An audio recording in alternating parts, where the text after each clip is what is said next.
Maiden stood alone at wedding ceremony, until Alpha King whispered, "You're with me now." The sun had begun its slow descent behind the distant mountains, casting the castle in a warm, golden haze that danced along the stone walls. Inside the grand hall, candles flickered like tiny stars, illuminating the faces of nobles dressed in silks and jewels. Laughter and music echoed through the air, yet one figure stood out. Not for her beauty, for she was plain in comparison to the other women, but for her stillness. The maiden stood alone at the altar. Her heart thudded in her chest like a wild drum, but no one noticed. The bride's side was empty, abandoned before the ceremony even began. Murmurs ran through the crowd, sharp as arrows. Eyes glanced at her with a mixture of pity and curiosity, and a few dared to whisper the word defective.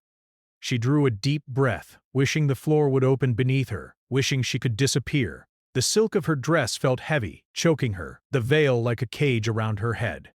Yet she could not move. Her gaze was drawn to the towering doors at the end of the hall, imagining a way out, a path to freedom. But the steps were frozen, stiff. The crowd's whispers grew louder, a rising tide of doubt and judgment. The priests shuffled nervously, glancing at each other. The musicians faltered in their music, the strings of the harp quivering with uncertainty. This was supposed to be a celebration, yet the room felt empty, hollow. And still the maiden remained, her hands clasped tightly in front of her. Knuckles white, voice caught somewhere between fear and hope. And then the doors opened. A hush fell across the hall, as though the world had stopped to listen. He entered, not with the flourish of a king in ceremony, but with the silent authority of a shadow slipping through light. The Alpha King. He was tall, broader than any man she had seen, draped in a cloak darker than midnight. His eyes were sharp, silver like the moon reflected on a frozen lake, and they scanned the room with quiet judgment. Yet when they fell upon her, the cold edge softened slightly. She felt it, like the brush of wind across bare skin, a warning and a caress at the same time. "Step aside," he said, his voice low, rich, carrying the weight of command. The priests froze. The nobles turned pale. Even the walls seemed to lean in closer to hear. The maiden's heart raced. She had heard stories of this man, the Alpha King who ruled the northern lands with a hand both cruel and just, whose name made men shiver and women whisper in secret. To see him now standing before her was like looking into a storm and feeling its calm center. And then he whispered close enough that only she could hear, "You're with me now." The words were a key turning in a lock. The maiden's knees weakened. Her world, once anchored in shame and abandonment, tilted. She did not know whether she had been chosen or claimed, whether salvation or peril awaited. Yet there was no time to think. The Alpha King extended his hand, and instinctively she took it, feeling warmth that contrasted with the chill of the hall. The crowd erupted in confusion. Whispers became gasps, and gasps became chaos. The priest protested, their voices shaky, but he ignored them. Every step he took toward her was measured, deliberate, carrying the weight of destiny, and she followed, hesitant but unwilling to resist. They left the hall, moving through winding corridors lined with statues of past rulers, their stone eyes cold and silent witnesses to the scene. Outside, the gardens were shrouded in twilight, shadows stretching long across the cobblestones. The air smelled of pine and frost, sharp and clean, as if the world itself had exhaled in relief. "You are afraid," he said quietly, not looking at her, his gaze scanning the darkened gardens. "And you should be. I am not a man who makes promises lightly. She began, but no words could capture the turmoil in her chest. Shame, fear, longing, curiosity, all swirled into one chaotic storm. He stopped beneath an ancient oak, its branches twisted like the hands of 1,000 lost souls. Moonlight filtered through the leaves, painting silver patterns on the ground. He finally looked at her fully, and for the first time she saw something human in him, a flicker of pain, hidden beneath layers of strength and command. "Why me?" she whispered, the question barely escaping her lips. Because, he said, his voice soft now, almost a sigh, no one else will.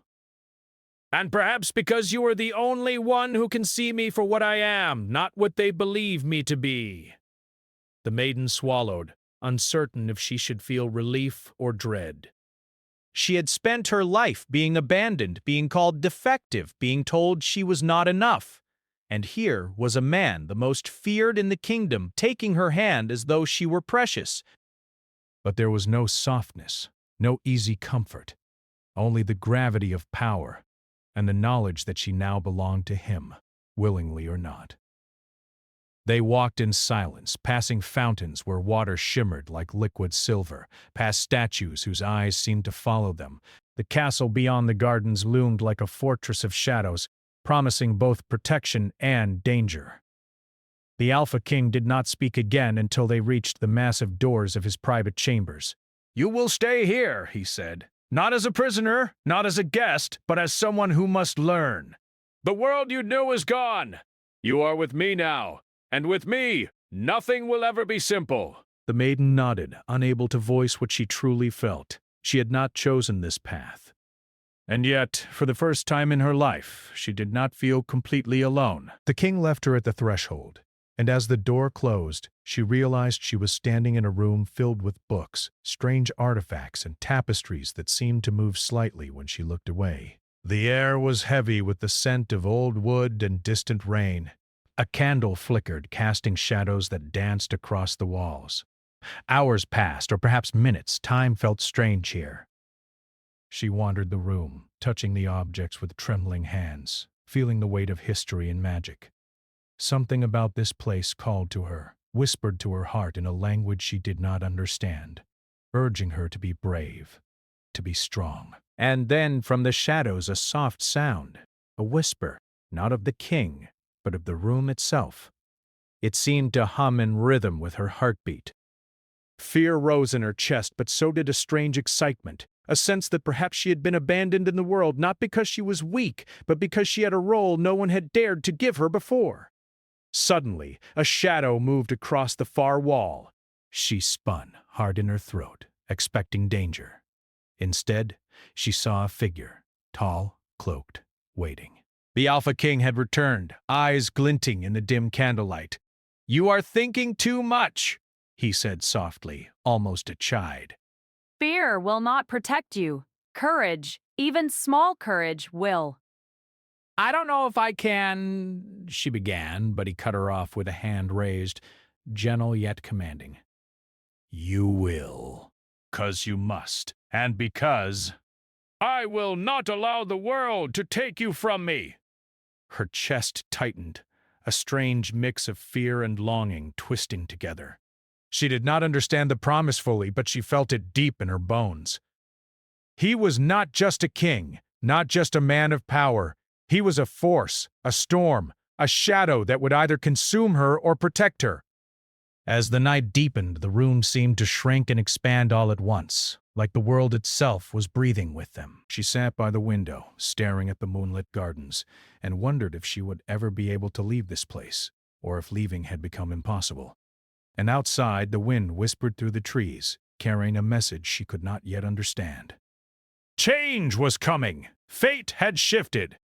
The abandoned maiden had been drawn into a world of shadows and power, of danger and longing, where every step would test her, every choice could break her, and every heartbeat might bring her closer to the man who had whispered words that would forever bind her to him. "You're with me now." The candle flickered once more, and in that brief shadow, she saw a reflection of herself. Not the girl abandoned at a wedding, but someone stronger, someone chosen, someone marked for a destiny she had not yet dared to imagine. The night stretched on, thick with anticipation, and somewhere in the distance a howl broke through the darkness, a reminder that the world outside the castle was wild, untamed, and full of secrets waiting to be discovered. The maiden closed her eyes, and for the first time in years she did not feel entirely alone. The morning light spilled through the tall windows of the Alpha King's fortress, painting the stone floors with streaks of silver. The maiden had slept fitfully, her dreams tangled with shadows and whispers. In her dreams, she saw the king not as a ruler, but as a man carrying the weight of unseen chains, his eyes filled with storms she could not yet understand. When she awoke, the fortress was quiet. The halls stretched endlessly in both directions, twisting like the roots of some ancient tree. The air smelled faintly of pine, iron, and old fire. It was a place alive with power, though the power was not gentle. Even without the king present, the walls seemed to hum with it, as if the stones themselves remembered every decision, every cruelty, and every mercy that had ever been made within them. The door to her chamber opened without a sound. There he stood, the Alpha King, his presence filling the room like a shadow that swallowed light. He did not smile. He rarely smiled. Yet she felt an unspoken invitation in the way his gaze lingered on her. "You are awake," he said simply. "No ceremony, no pretense. Just truth, sharp and undeniable. I." "Yes," she replied, her voice small, almost lost in the vastness of the room. "You will eat," he said, gesturing toward a tray that appeared as if by magic. Fresh bread, fruit, and a jug of cool water waited. The maiden hesitated, unused to the kindness or perhaps the warning hidden within it. Every gesture from him carried both promise and peril. She had learned already that in the presence of the Alpha King nothing was simple. They walked together through the fortress after her meal. Every corridor told a story. Tapestries depicting wars won and lost, statues of ancestors whose eyes seemed to follow them, and doors that led to rooms she dared not explore. Servants scurried silently at the edges of her vision, bowing as they passed, their faces etched with fear and respect in equal measure. "You will not be left alone," the king said suddenly, stopping in a hall where shadows pooled like liquid. "Not because I fear for your safety, though I do, but because you must understand this. This world is not kind. And neither am I." Entirely. She looked up at him, her curiosity mixing with apprehension. "Why me?" she asked. "Why not someone else?" His eyes darkened, and he seemed to stare not at her, but through her, as if reading something buried deep inside. "Because you are not afraid of what you cannot see yet," he said. "Most people are afraid of power, of responsibility, of choice. You will face these things whether you wish to or not." The words felt heavy, pressing down on her chest. She wanted to run, yet something rooted her to the spot. She had spent her life abandoned, judged, and ignored, and now, here, a man of immense power had chosen her, or claimed her. The line between fear and fascination blurred. He led her to a room larger than any she had ever seen, filled with books stacked from floor to ceiling, maps spread across tables, and artifacts that seemed to pulse with quiet magic. A fireplace roared at one end, throwing warm light across the polished stone floors. "This will be your study," the king said. "You will learn, you will observe, and in time you will understand the weight you carry." "I don't know if I can," she whispered. The words felt true, and yet she knew they were useless. He did not offer comfort, only expectation. "Then you will try," he said, his tone leaving no room for argument. "And you will succeed, or you will face the consequences of failing. But even in failure, there is opportunity, if you are willing to see it." Days passed in the fortress like shadows stretching endlessly across stone. The maiden was taught the ways of the court, the rituals of power, and the rules that bound men and women to loyalty, fear, and ambition. She learned to read the expressions of courtiers, to anticipate the subtle shifts of power, and to recognize the hidden threats that lurked in smiles and bows. The Alpha King did not spare her from the truth of his world. He brought her into the training yards, where soldiers practiced with blades that gleamed in sunlight and beasts tamed by magic prowled in chains. He tested her courage, sometimes silently observing her reactions to danger, sometimes orchestrating small trials that forced her to confront fear she had never known. One afternoon, he brought her to the edge of the northern cliffs, where the wind whipped her hair across her face and the ocean below roared like an angry spirit. "Do you see the waves?" he asked. "They obey no one. They follow no law except their nature. This kingdom, my kingdom, is much the same." To survive here, you must learn to face the storm without fear." She shivered, not from the cold, but from the weight of his words. I don't know if I am ready," she admitted, her voice almost lost in the wind. "You will never be ready," he said quietly, almost a murmur. "And that is why you must go forward. Courage is not the absence of fear. It is moving despite it." And yet, even as she struggled, she began to notice the man behind the king's mask. At times he would pause, his silver eyes distant, as if haunted by memories he could not escape. She caught glimpses of vulnerability, small, fleeting, but undeniable. Moments when his armor of authority faltered, leaving behind the man he truly was, wounded, burdened, and yearning for connection he dared not name. One evening, as twilight settled over the fortress, the king summoned her to the library. Candles flickered, casting shadows across the walls filled with ancient tomes. He stood near the fireplace, silent, watching her as she approached. "You have learned much," he said finally. "But there is something you do not yet understand. Power is not given freely. It is earned, through trials, through loyalty, and through choices that may break you." She felt the weight of his gaze. "And if I fail?" she asked, though the words trembled. "Then you will rise again," he said, his voice softening just slightly. "Or you will be left behind. That is the law of this place, and of me." For the first time, she understood the complexity of the man who had taken her from the wedding hall. He was not merely a ruler, not merely a conqueror. He was a force of nature, bound by duty, pain, and a desire to protect what he held dear. And she, an abandoned maiden, was now part of that world, drawn into his orbit whether she wished it or not. The night grew darker. The wind outside howled through the battlements, carrying the cries of distant wolves. The maiden sat by the window, her thoughts tangled with fear and fascination, and wondered if she would ever truly understand the man who had claimed her. She felt herself changing, growing stronger, sharper, more aware.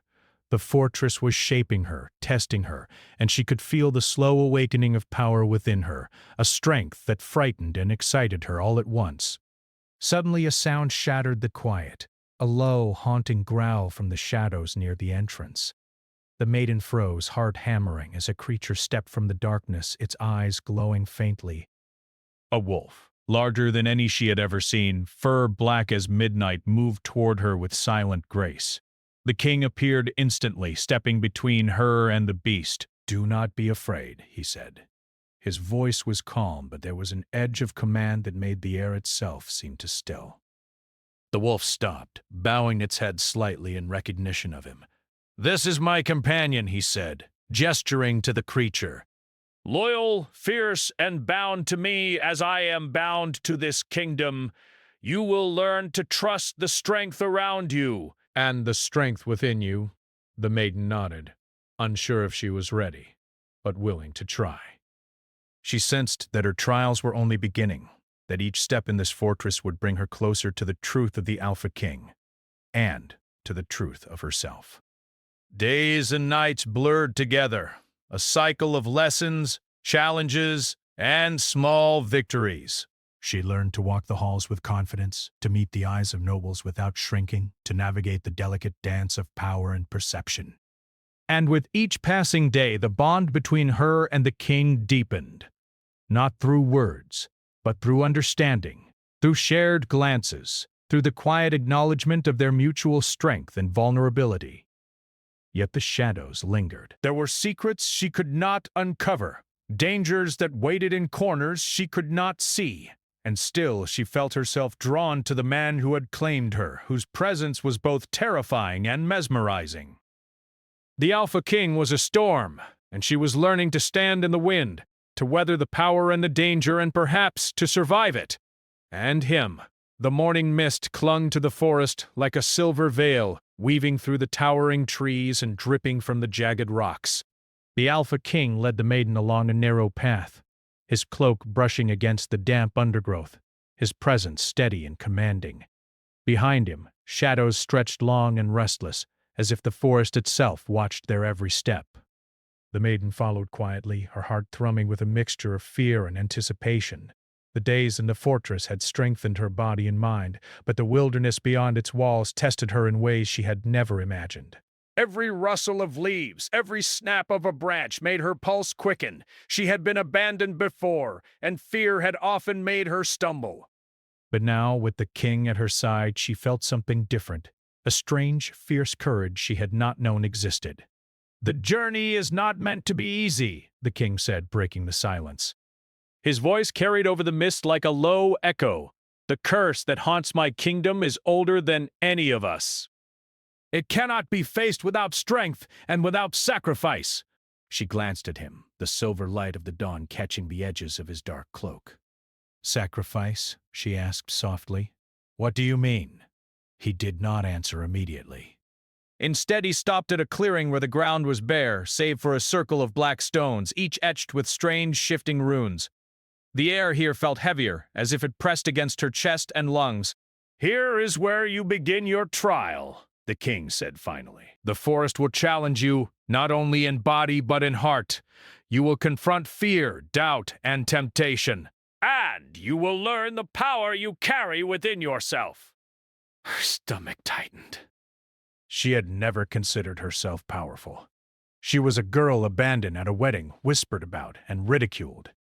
And yet she felt a spark, faint but real, as if the air itself had recognized something in her she had never known. The first trial began with silence. The forest around them seemed to fold in, twisting paths and shadows that led nowhere. Whispers floated on the wind, voices that called her name, some soft and comforting, others cruel and mocking. The maiden pressed her palms together, steadying herself. "Trust your instincts," the king said, standing a few steps behind. "Do not let the illusions bind you." She took a deep breath and moved forward. The whispers grew louder, each step a battle against fear and doubt. She saw visions of the wedding hall, of the faces that had abandoned her, of the judgment that had haunted her for years. And yet, she moved. Slowly, deliberately, each step breaking the chains of the past she had carried alone. Hours passed, or maybe minutes, for time in the forest was strange. Eventually, she reached a clearing where the shadows twisted into the shape of a wolf, black as midnight and eyes glowing like molten silver. Her heart leapt, but she remembered the king's words. Fear was not weakness. It was the test of courage. The wolf did not attack. Instead, it circled her, sniffing the air. And then it spoke. Not with words, but with a presence that pressed into her mind, testing her. Images of power and choice flashed before her. She could flee, leaving everything behind, or she could step forward, embracing what she did not yet understand. She stepped forward. Immediately, the forest responded. The mist lifted slightly, revealing a path lined with glowing flowers, their light soft and ethereal. The wolf lowered its head, and she felt a strange warmth pass through her chest. The trial had not ended. It was only beginning, but she had passed the first step. She realized then that courage was not absence of fear, but the choice to move forward despite it. The king's voice broke through the quiet. "Well done," he said. For the first time he looked at her not with command, but with something closer to respect. "You are learning faster than I expected." She looked up, surprised. "Faster than you expected?" she echoed. He smiled faintly, just the hint of a curve at the corner of his lips. "Few survive the first trial. Fewer still pass with their heart intact." The maiden felt a flush rise to her cheeks. For the first time in her life she felt noticed, not for weakness, but for strength. She had faced fear alone, with only the shadow of a king behind her, and she had survived. They continued deeper into the forest. The second trial came at twilight, when the trees grew so thick the sunlight barely touched the ground. Here, illusions were stronger, more personal.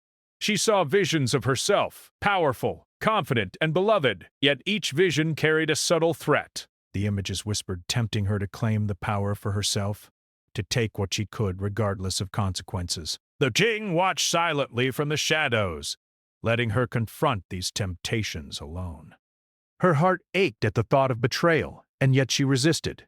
The power she felt was intoxicating, but she knew it could not be claimed selfishly. She remembered the king's words.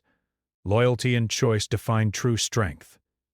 At the edge of a dark pond, the final vision appeared, a mirror showing the king surrounded by enemies, broken and alone. The maiden's chest tightened. Fear for him surged within her, stronger than fear for herself. Without thinking, she stepped forward, placing her hand on the water's surface. The reflection shivered, the king's image merging with her own. "I choose to protect you," she whispered. The words were small, yet they rang with truth. The pond glimmered, and the illusion shattered. The forest exhaled, the mist lifting like a sigh. The king stepped forward, and for the first time he allowed himself to show relief. "You have done what few could," he said. "Not because you are strong in body, but because you are strong in heart." She looked at him, the firelight of the setting sun catching his silver eyes. There was an unspoken connection now, one forged not in words but in trial, in shared danger, and in the unspoken understanding that each had seen the other's soul. Night fell, and they made camp under the twisted branches of an ancient tree. The fire crackled, throwing shadows across their faces. The king sat a few paces away, watching her, and she felt a pull she could not deny. "You have changed," he said finally. "Not only in skill, but in spirit. You see the world differently now, and so do I." She blushed, unsure what he meant, and he smiled faintly, a ghost of warmth in the dark night. "I don't know what I am to you," she admitted. "I know I am not like you. I am not a ruler, or powerful, or do not diminish yourself," he interrupted, his voice firm yet gentle. "You are more than you know. And your choices have meaning. You have proven that courage and loyalty are stronger than fear, and that alone sets you apart." The maiden nodded, her chest tight. She had never heard such words before, not from anyone. Not her family, not the people who abandoned her, not even herself. For the first time, she felt a glimmer of belonging, of purpose, in a world that had always seemed cruel and unforgiving. And yet, the night was not peaceful. From the shadows, distant howls rose, eerie and haunting. The forest was alive, full of unseen eyes, creatures waiting and watching.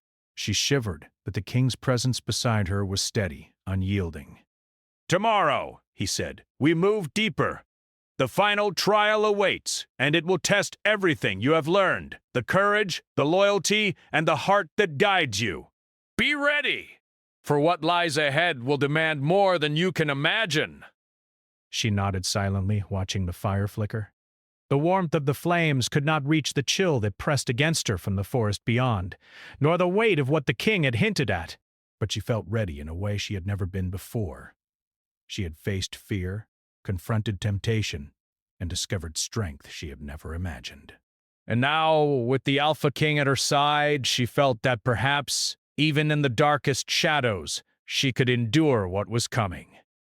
As sleep overtook her, her thoughts lingered on him, on the king who had taken her from the wedding hall, who had tested her, guided her, and in some small, unspoken way trusted her.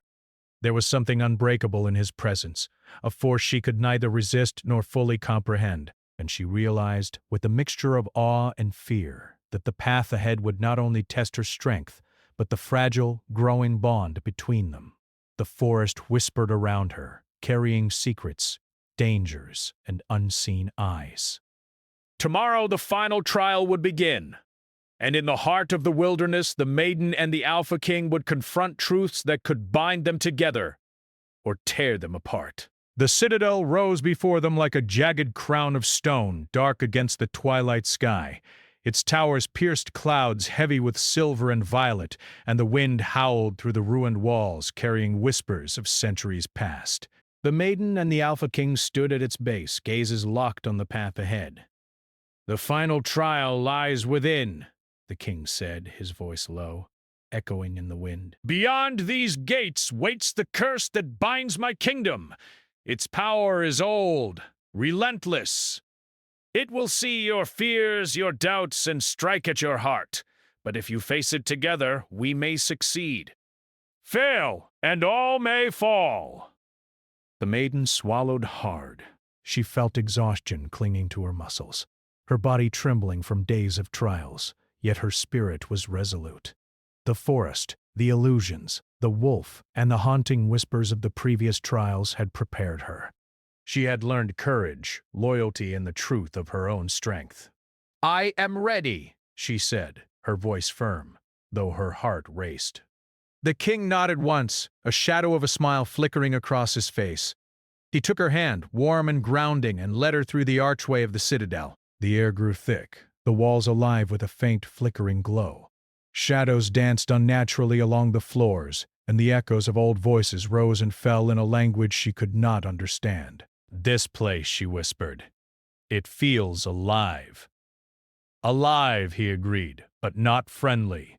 The curse feeds on fear and doubt. It will test you, try to bend you, and tempt you to abandon your heart. Remember who you are and what you carry within." They moved cautiously through halls lined with broken statues and shattered tapestries. The walls pulsed faintly, as if the citadel itself breathed around them. At the center, they found a vast chamber, its ceiling lost in darkness. In the middle of the floor floated a shadowy figure, coiled and shifting, eyes glowing like molten silver. The curse had taken form, a spirit of darkness born from betrayal, ambition, and despair. The king stepped forward, placing himself slightly ahead of the maiden. "This is what we face," he said. "It will speak lies, show visions of fear, and tempt you to surrender. Do not falter!" The shadow hissed, a sound that seemed to crawl under her skin. It swirled around them, whispering truths twisted into lies, visions of the king defeated, the kingdom destroyed, herself powerless and alone. The maiden's heart thudded in her chest. Every fiber of her being screamed to flee, yet she stood firm. She remembered the forest, the pond, the trials, and the wolf. She drew a deep breath. "I am not afraid," she said, though her voice quivered. "I will not abandon him.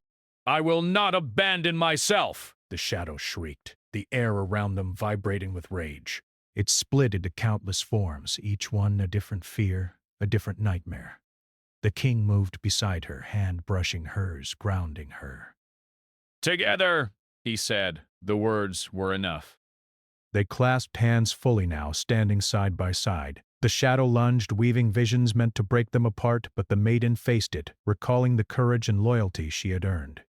The king's presence steadied her, and in turn her courage steadied him. A brilliant light began to glow from her chest. Faint at first, then strong, spilling outward. The shadow recoiled, shrieking as her heart, pure and unwavering, shone through the darkness. The king joined her, his own strength and resolve radiating as they faced the curse together. "You are not alone," she said, her voice rising above the chaos. "We face this together!" The shadow screamed, twisting violently, and then, with a flash of silver light, it shattered. The darkness dissipated like smoke in the wind. The citadel fell silent. The air smelled of rain and pine, clean and new, and the chamber felt warmer, lighter, as though a weight had been lifted from the world itself. The king looked at her, his eyes softer than she had ever seen. You have done it," he said, awe in his voice. "You faced the heart of the curse, and you did not falter. You saved us." She lowered her gaze, trembling. "We saved each other," she whispered. "I couldn't have done it alone." He stepped closer, the shadows of the ruined chamber stretching behind him like loyal soldiers. "No," he agreed. "We were stronger together, and now perhaps we can finally begin to live, rather than simply survive." The maiden lifted her eyes, meeting his silver gaze. There was no fear there now, only recognition, respect, and something deeper, a bond forged in trials, in courage, and in shared hearts. She felt a strange warmth, unfamiliar yet comforting, that radiated from the king and intertwined with her own. "You are remarkable," he said quietly. Not because of power, or skill, or luck, but because of who you are. Your heart, it is what has broken the curse, and it is what has touched mine." Her breath caught. She had never heard words like that before, not directed at her, not with such honesty. She had spent years abandoned, doubted, unseen. And now, in the ruins of a cursed citadel, the most feared man in the kingdom looked at her with awe and reverence. I never expected to find this," she said softly. "Not here. Not now." He lifted a hand to her face, brushing a strand of hair behind her ear. "Life is often unexpected," he said. "But sometimes the unexpected is the truth we have been waiting for. You were never meant to be abandoned, never meant to stand alone." Tears rose unbidden, not of sorrow but of relief, of recognition, of longing fulfilled. She had survived trials that would have broken others, faced darkness that would have consumed them both, and now she stood in the light, stronger, unbroken, and seen. The king lowered his forehead to hers, a rare gesture of vulnerability. "You are with me," he whispered, echoing the words from the wedding hall long ago. "And I am with you, always." The maiden's hand found his, fingers curling around his tightly claim. "And I will stay," she said, "no matter what comes next." Outside, the first light of dawn broke over the mountains, spilling gold across the horizon. The wind carried the scent of pine and rain, washing away the remnants of darkness. For the first time, the kingdom felt alive not just with magic and power, but with hope. The Alpha King and the Maiden stood together at the edge of the citadel, looking down at the lands below. The forest stretched endlessly, rivers glimmered like silver threads, and the mountains stood like ancient sentinels. The curse had been broken, the trials overcome, and a new chapter had begun.